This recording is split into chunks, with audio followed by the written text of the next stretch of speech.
জয় হরি বল। স্বরচিত কবিতা ধর্মের কথা। জগৎমতে ধর্ম হলো যে কোনো জাতির জীবন সত্তা।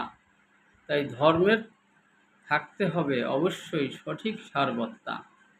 ধর্মই মানুষদেরকে একটা পরিচয় প্রদান করে, সেই পরিচয় বহন করে চলে সে সারা জীবন ধরে। কেহ হিন্দু কেহ মুসলমান, এভাবেই হয় পরিচয়। একজন বৌদ্ধ একজন খ্রিস্টান আলাদা সত্তা হয়, কিন্তু তারা সকলেই মানুষ, একই অবয়ব ধরে। তবু কেন ধর্মীয় বিভেদ মানুষদেরকে আলাদা করে? মানুষের তো একটাই ধর্ম উচিত, সেটা হলো মানব ধর্ম। এরকমই একই রকম আচরণ হওয়া উচিত, একই রকম কর্ম। মানুষের মধ্যে একটাই বিভেদ হওয়া উচিত ছিল, ভালো আর মন্দ।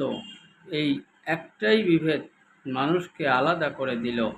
হিন্দু মুসলমান বৌদ্ধ খ্রিস্টান কিংবা নারী পুরুষ, এর মধ্যে কিসের পার্থক্য? আমরা সকলেই তো মানুষ। পার্থক্য তো একটাই, দেখি ভালো কিংবা মন্দ। ভালো জগৎ ভরি ভেবে দেখো, এটা নিয়েই যত দ্বন্দ্ব। ভালো যারা তারা কখনোই মন্দের সঙ্গে মিলে না, মন্দের সঙ্গে নাহি মেলে।